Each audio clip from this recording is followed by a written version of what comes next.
Hey, welcome back for another episode of Porn Rewire, the podcast with me, Dr. Trish Leigh. This podcast was inspired by a few conversations that I had this morning. So it's a little impromptu, which if you're watching the video on YouTube, you will notice because I am in my car at the equestrian barn where my daughter rides horses because tonight is barn night.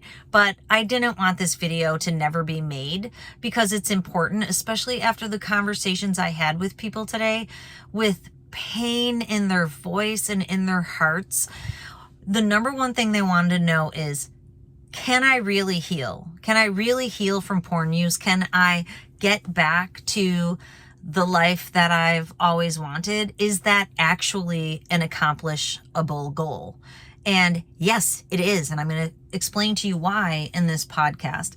Secondarily, how long is that going to take? And some of the people that I talked to today have erectile dysfunction. They've had ED, cannot get an erection for months on end. And many of those people have left porn behind a few months ago. So that has to be discussed. Timeline has to be discussed. So we're going to dig in. Number one, what we're going to talk about is, can you really heal your brain from porn? Can you heal erectile dysfunction? And the answer is yes. Secondarily, I'm going to talk about neurologically what's going on in your brain and how does that show up mentally and physically, and then how does that impact people in your life. One of the people that I talked to today, actually a few, but one in particular I'm thinking about, is separated from his wife, really distraught about it, wants to give up porn but can't accomplish it by himself. And the pain in his voice was difficult for me to listen to. And this is what I said to him: keep the faith, my friend. You aren't doing what you need to do right now. If you get into a program, and of course we were talking about my 90-day program, but if you get into a program that leads you down the path and takes you on the journey of recovery, you should be able to recover in 90 days. So we're going to talk timeline, but we're going to talk brain pattern behind porn use, porn brain. Secondarily, we're going to talk about the brain pattern that is behind erectile dysfunction or sexual arousal dysfunction in all the many ways that it plays out. And then lastly, we're going to talk about how that brain pattern affects your mind and your body. That's all within number 2. Then we're going to move on to number 3, your brain hack strategy for the day. I'm going to give you some ways that you can have some tools and techniques, and I'm always doing that on this podcast. This podcast is part of my mission to help you give up porn, heal your brain, heal your mind, heal your body, heal your relationships, and ride off into the sunset. We're going to do that in number 3.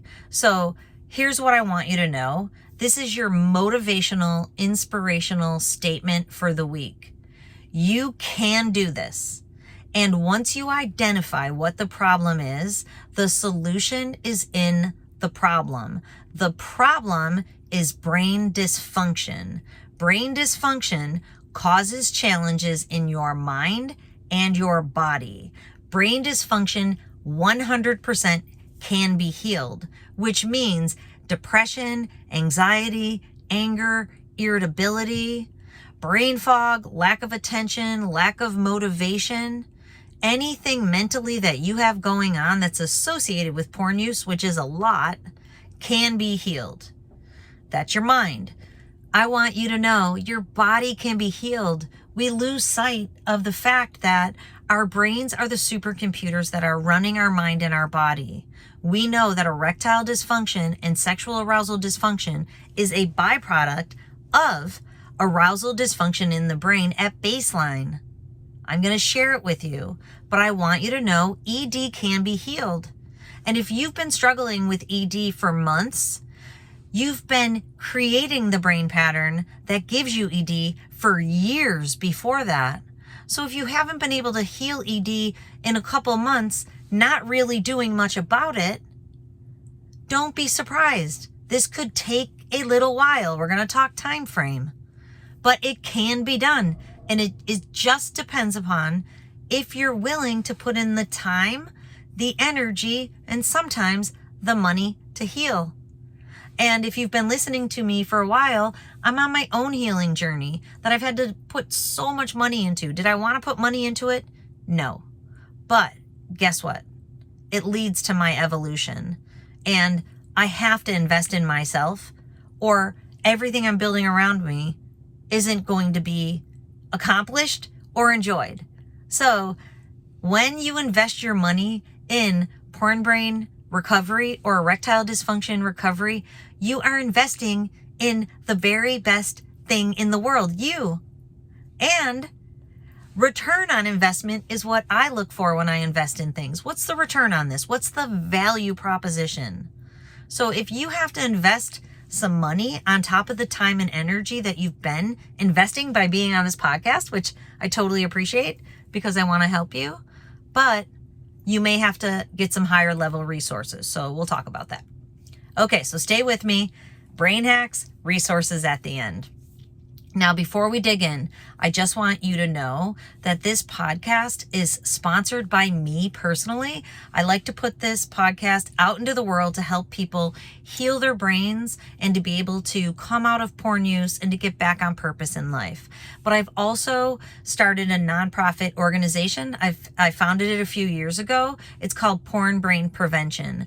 This nonprofit is designed to go upstream and help children never develop porn brain or screen brain and never need this help in 10 to 15 years. So please, if you're inspired, donate. You can go to pornbrainprevention.org. It's a nonprofit organization. You can write the whole thing off.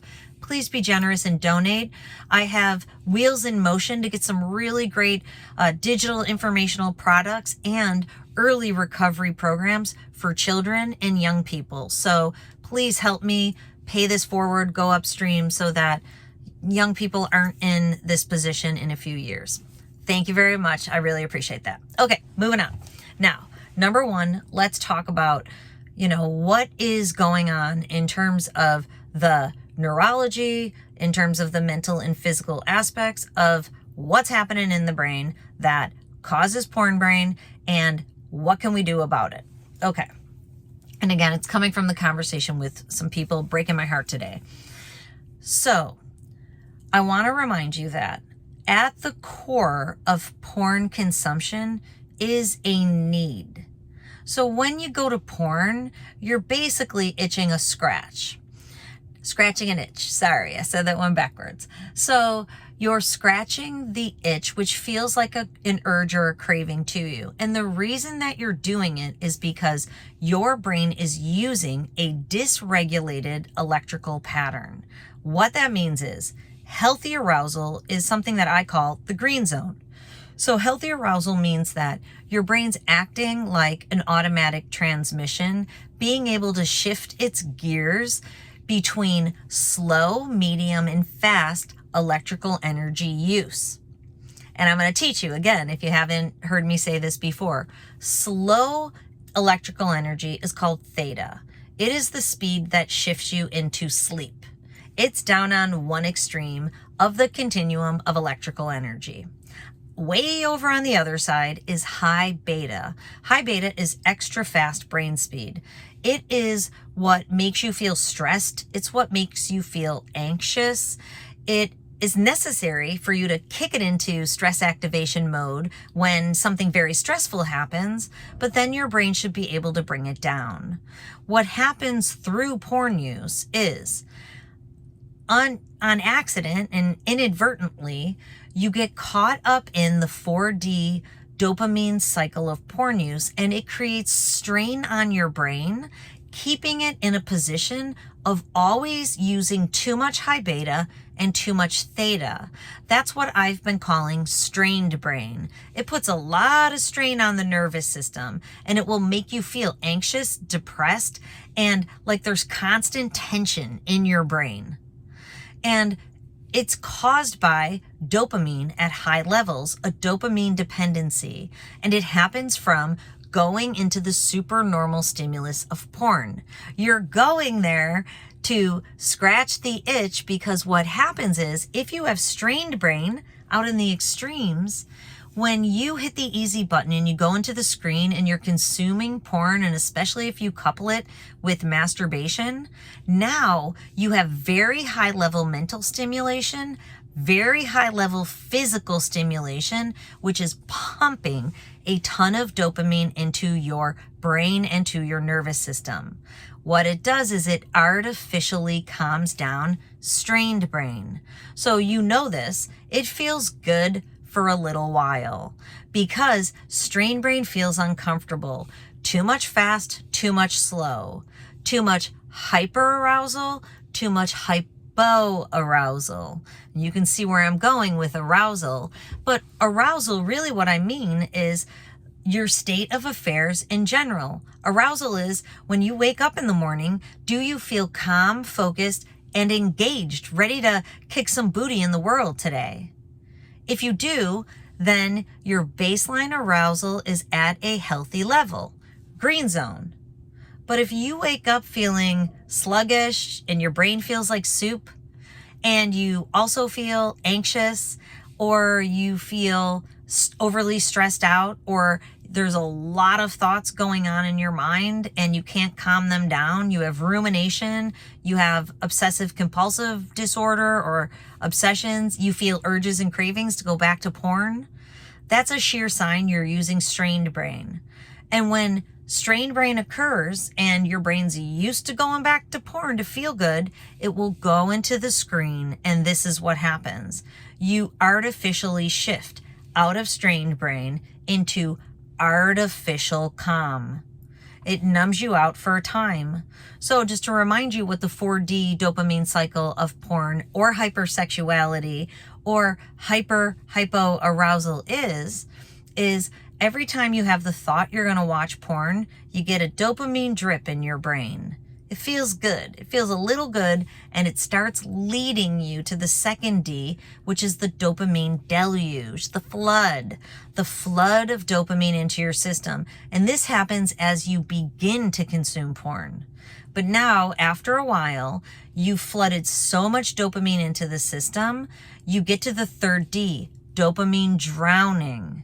What happens in dopamine drowning is you have actually desensitized the dopamine receptors in your brain. When you're drowning out your brain in dopamine, what you're doing is you're dousing the D2 dopamine receptors that are supposed to be sensitized enough to be able to feel good. You're drowning them in dopamine. And what happens over time is if you keep drowning them out, they no longer activate at lower levels of stimulation, because now, we already said this, you are at very high levels of stimulation from porn and masturbation. So in the third D, what happens is when you're done consuming porn, now it's time to go back into your life, and you're in a dopamine deficit. In that deficit, there's more cortisol, there's less dopamine, there's more stress, there's more overwhelm. That's why you become agitated and angry and irritable if you haven't watched porn in a little while, because you've taught your brain all the dopamine's in the screen. None of the dopamine's in your life. Now, let's go backwards to when you were 10 or 11 or 12 and you found porn.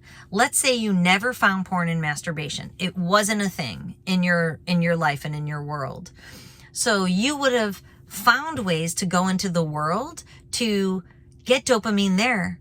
You would have got engaged in different activities like chess club or the barn, equestrian club. You should see my daughter light up on the way to the barn, and she always says how she feels nervous-sighted because she's nervous and excited. She always wants to know what horse she's riding today. She's trying to convince me to buy her horse. Not yet, sister. So the dopamine comes from her life because she hasn't found a super normal stimulus to give her all the dopamine in the screen.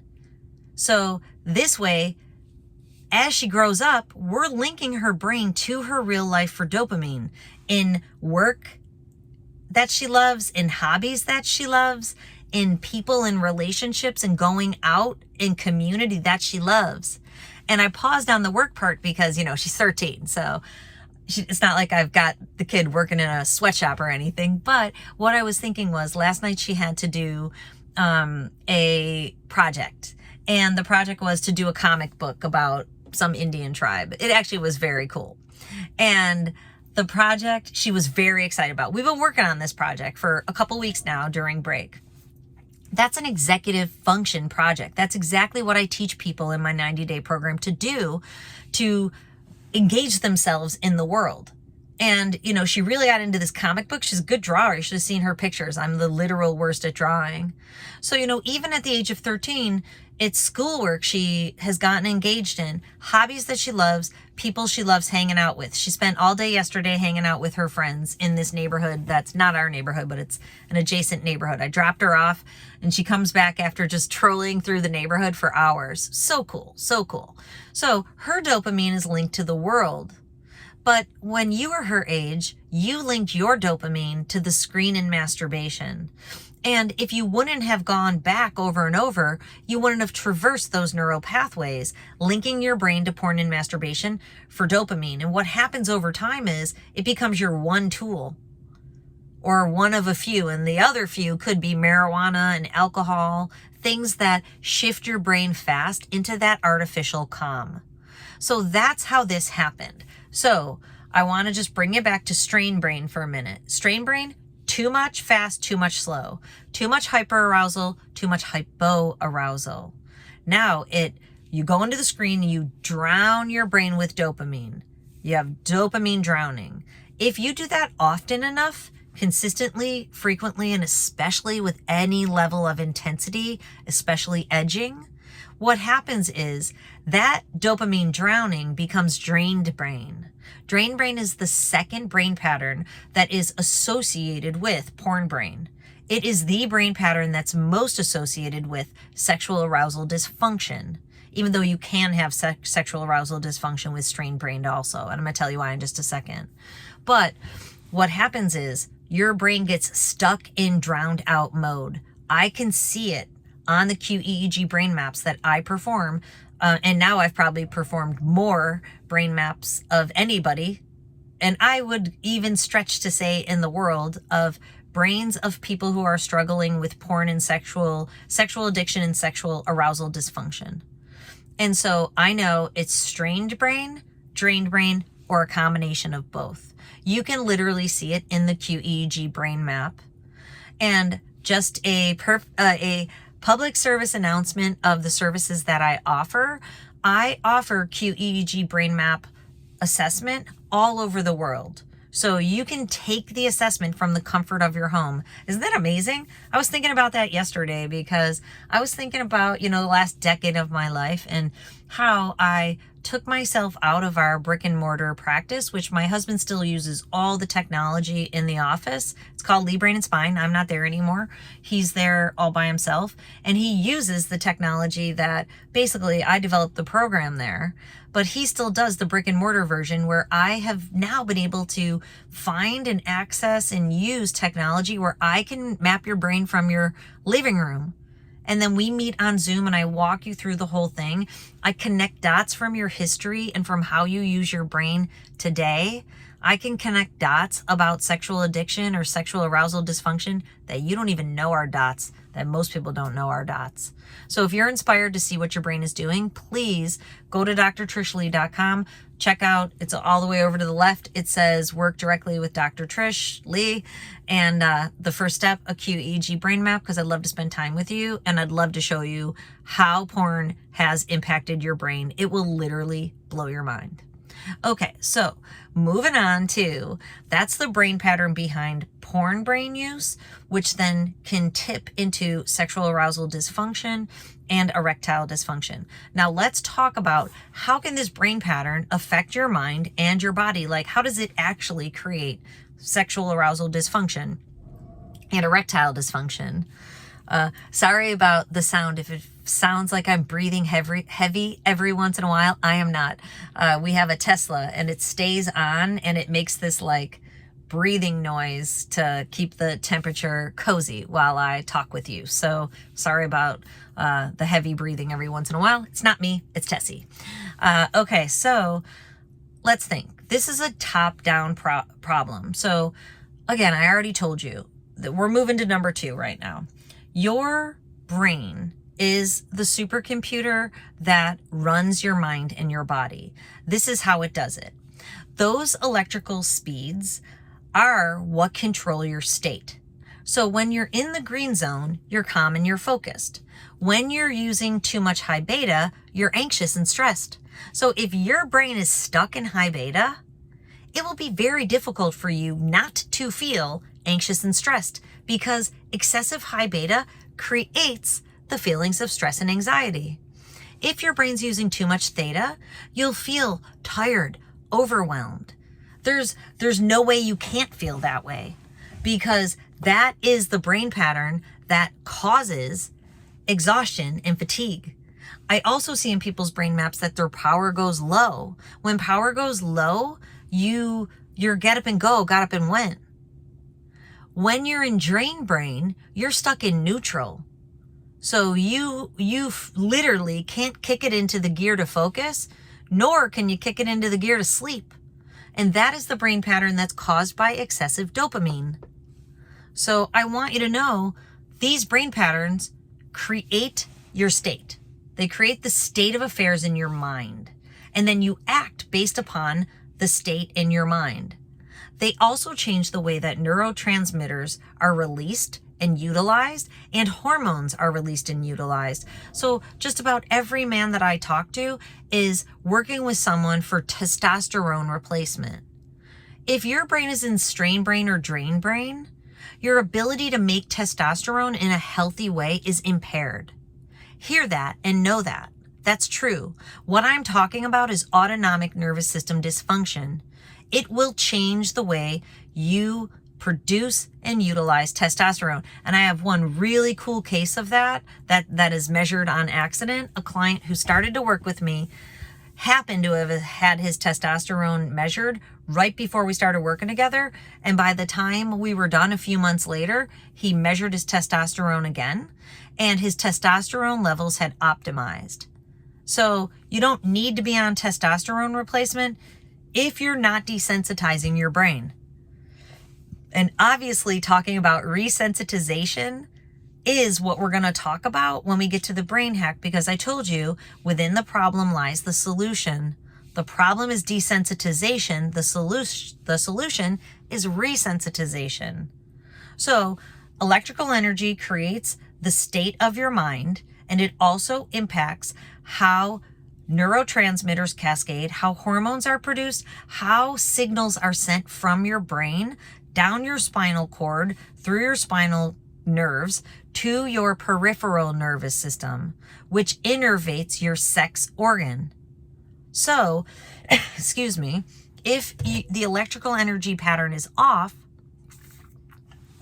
what happens is now you can't get into healthy arousal at baseline to be able to send the signal from your brain to your body that you are being aroused above baseline. And the reason is your baseline is dysfunctional. You're either stuck in hyper and hypoarousal, or you're stuck in drain brain, major hypoarousal, stuck in neutral.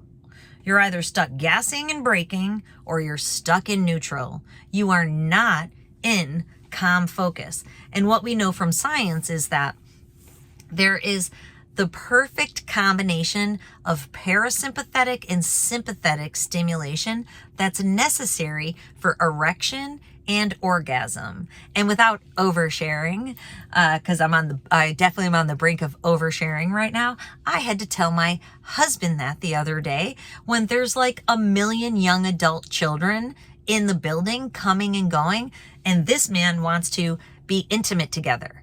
And I'm like, dude, there's like 15 people in this house right now. There is no way I can get myself perfectly parasympathetic, rest and digest, nor can I get myself perfectly stimulated to be able to be with you.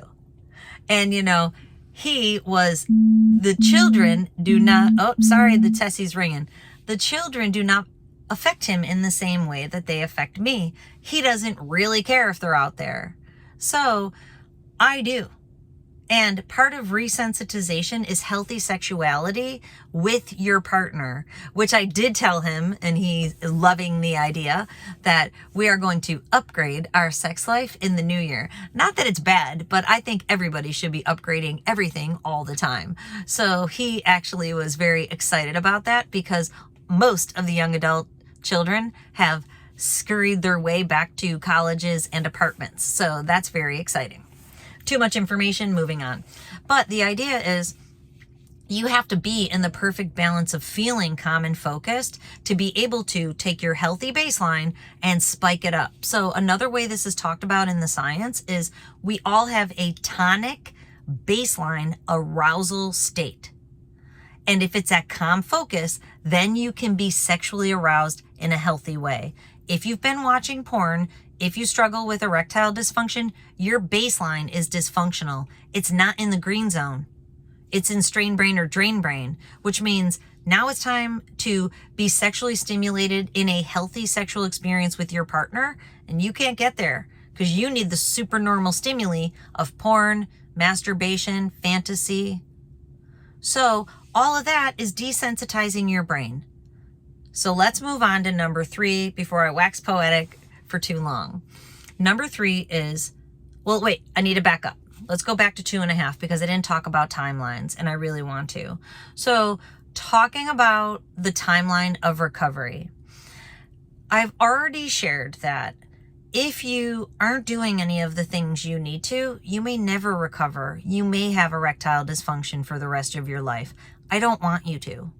So if you want a brain map, I would really encourage you to do so. And I'll tell you why. Is because the brain map is like, if your arm has been hurting you for a really long time and you don't know why, and you go to your doctor, what's your doctor going to tell you? Your doctor's going to tell you, let's take an x-ray. And when you take the x-ray and you see a hairline fracture in your arm and your doctor has to put a cast on it, and you're like, oh, OMG, oh my gosh, I did not know I had broken my arm. And now you get the cast on and your doctor tells you need to go to PT for some rehab once you get the cast off. Then 90 days later, you're a new man because you identified the problem, you did what needed to be done to heal it, and then you learned how to move it forward in healing and to keep it healthy moving forward. It's the same thing with porn brain recovery and sexual arousal dysfunction and ED recovery. It totally can happen, but first you need to identify what the issue is. Secondarily, you need to do the things that you need to do to heal, which is much more than what you're doing right now. Okay, so moving back to the idea of what are you going to do to heal this? So if you are still stuck in the cycle of hypersexuality, I offer my 90-day complete essential guide. And sticking with the idea of the timeline is 90 days because when it comes to sex addiction or porn addiction, there are so many pieces to this puzzle that you may not know are even puzzle pieces at all. And so in that program, across the 90 days, there's over 100 lessons, 100 exercises, 100 ways for you to implement new changes into your life. You figure out why you're using porn. Like, what's the itch that you're scratching? There's something under the surface. You figure out how to stay out of the screen and unwire your brain, how to rewire it back towards the healthy mode, and how to hardwire it in for life. So the gentleman I talked to today, I told him, you can have the life that you want. You just have to create a new life. In that 90-day program, it sets the foundation of the life you've always wanted, but you have to have the courage to do that. We can't do the work for you, unfortunately, but I can lay out the path for you. It's laid out in the 90-day program. So it's there for you, and it's 90 days, because 90 days later, you should have recovered your true authentic self, or you know what pieces of the puzzle are missing. It's important. Now, when it comes to ED, I've made a new program that's called 3 Steps to Heal ED at Home. That program focuses on how ED is a top-down problem, explaining the connection between brain, mind, and body in much more depth, because I know a lot of people don't know how their brain is doing it, creating it. It's in there. Secondarily, I talk about desensitization in the brain, how it happens. And I focus a lot on how you can resensitize your brain using your behaviors, your mind, and your body, using technology that you don't purchase from me. You can purchase it through me and get the best pricing. And then how you can work with me and my team, and how we could help you if that's something that's in the cards for you. And that is the fastest route to recovering ED. It is. I've already helped so many people who had bad ED have no ED. And that's a definite outcome within 90 days. If you figure out what the problem is and you start doing what you need to do. That's the big if. So it absolutely can take 90 days, but you have to do what you have to do. You have to get the x-ray. You have to figure out how to move forward, no longer desensitizing, but only resensitizing. So with that, let's move to resensitization before it gets totally dark on me. And I'm top lit, so I look like a zombie. Okay, so resensitization. So here's what I want you to know. Every time you hit the easy button of porn, anytime you go back to masturbation, especially if it's coupled with fantasy that has to do with porn, anytime you lust after someone, anytime you're on social media using it for a sexual, reason, anytime you are hooking up with somebody with no intimacy, all those times you are reinforcing strain brain and drain brain in your brain, desensitizing the reward center in your brain. So that has to stop. That's why the 90-day program is there for you if you cannot stop the behaviors you have going on. Then you have to resensitize by doing what my precious daughter does, finding lots of dopamine, serotonin, and oxytocin from your life. And another gentleman I talked today is like, I don't really have a way that I express my creativity, and I don't really have a hobby that makes me feel good. That's a problem. And that's exactly what I said to him. That's not acceptable. We need to get you doing things that are fun for you. And it's not just self-care. Self-care kind of gets this, to me at least, like my opinion is that we kind of glorify it. We don't really think of it as it's just care. It's just you need to have a balanced life. And it has to include time for things that you like and downtime for yourself to engage in the activities that you like. And you should have work that you like. You should have hobbies that you like. You should be able to spend time with people that you like in a way that you like. It's really, really, really important. And for me, I'm moving into a new season. I'm very intentionally trying to create a new life for myself. One that's more serotonin driven and less dopamine driven. And it's involving a lot less going out. And I know I'm shaking things up a bit, but I want more peace this year. And I don't need as many dopamine hits. So I'm trying to train my brain and trying to get over some of the anxiety that goes along with that. And it's a recovery journey in and of itself. And I told my husband yesterday, I said, when I get done with this journey I'm on, if anything happens to any of you, I'll be able to take care of it because I'm going to be so regulated. It's unbelievable. I said, if we're in a desert and there's a storm, y'all are going down. And as long as I have the proper amount of electrolytes and minerals with me, I will be able to make it through the desert and come back and save you all, because that's the level of regulation that I'm going to have. But I'm doing it intentionally. I'm following my own steps. I've created a program for myself and I'm following it. You need to do that too. And I've created that program. So let's talk right now. What can you do? Excuse me. What I would like you to do is I want you to think of What is the most fun thing for you to do? What do you love to do the most that makes you feel pleasure, not at all at the level of, what you feel when you're consuming porn or masturbating, but what makes you feel good pleasure at a healthy level? And what also kind of gives you joy? That's dopamine and serotonin. And if it can involve another person, that's oxytocin for connection. But we're mostly going to focus on dopamine and serotonin. So what is it? What's the number one thing that you like to do? Now I want you to think, how often have you done it? When's the last time you've done it? For some people, it's hockey. For some people, it's chess.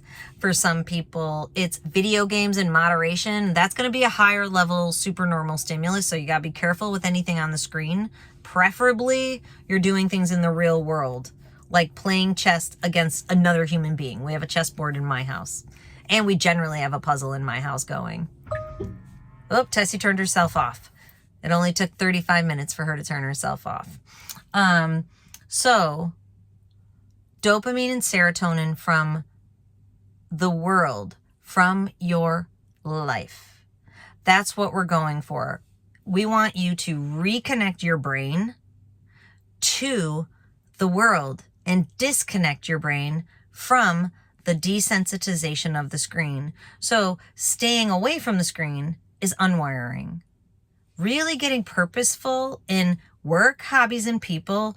But right now I want you to think of a hobby that you love, that you can engage in, and make sure you do it a couple times this week. Then schedule it in. Make sure you do it a couple times every week. Amazing, right? And you know what I like to do. I love to box. And I've had some really cool boxing sessions lately, which is really fun. Boxing's probably the most dopamine producing, and it does give me serotonin too. And sometimes one of my kids will do it with me, so sometimes it has connection, but a lot of times it's just a personal thing I do. It is something that I can do that's more highly dopamine producing at home. So if you can think of the most exciting thing that you like to do in terms of your hobby, that can be really beneficial because you're getting the most dopamine from your life, which will be lower than you could ever get from porn and masturbation. So let's go resensitize your brain. But I really encourage you to get into the 3 steps to heal ED. It's very affordable because it's an introductory offer. It's a new program. So get into it. It's at drtrishleigh.com. If you know you're caught up in the 4D cycle of porn or any other hypersexual behavior, please get into the 90-day program. It's a huge value. I run a monthly meeting. I can get all your questions answered for you each month. You can stay in it forever if you want. The gentleman I talked to today, he was worried about long-term accountability. I'm like, get into the program. You can come to the meeting every month forever. We can be pals until we both die. Hopefully not, right? But you can get accountability by showing up in that meeting. So get into that program because your brain can heal. I want you to know 150%. You can heal your brain from porn use and from erectile dysfunction. You just need the right tools and support. And that's why I am here. I got you on this. So be sure to go over to drtrishleigh.com. And if you're not ready for that, stay here on the podcast. I talked to a gentleman today. Hey, friend, if you're listening, because he told me he listens to the podcast, where he told me that it took him months to be able to schedule a consultation with me and that he put his credit card in one time but didn't hit the schedule link. Don't do that if you're not ready, but I want you to know when you're ready, I'm here for you. You can get into the program without talking to me, but if you want to talk to me, I offer consultations because it's really important that I'm able to be here for you. Okay, go to it. That's how long it takes to rewire your brain. It takes as long as it takes for you to get started and to do what you want to do. And if you want to measure that, in my program, so after the brain map, if you get into neurofeedback coaching with me, the professional coaching, we can measure your brain the entire time. There is never any guessing if your brain is healed.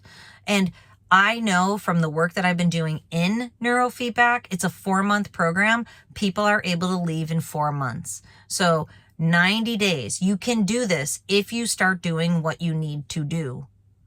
But It could take longer, so there's no promises there. But once you get started, you'll feel yourself healing, and you'll want to keep going until you're done, till you're all the way there. Okay, I hope this has helped you. Have a great week, and until next time, control your brain or it'll control you. Thanks.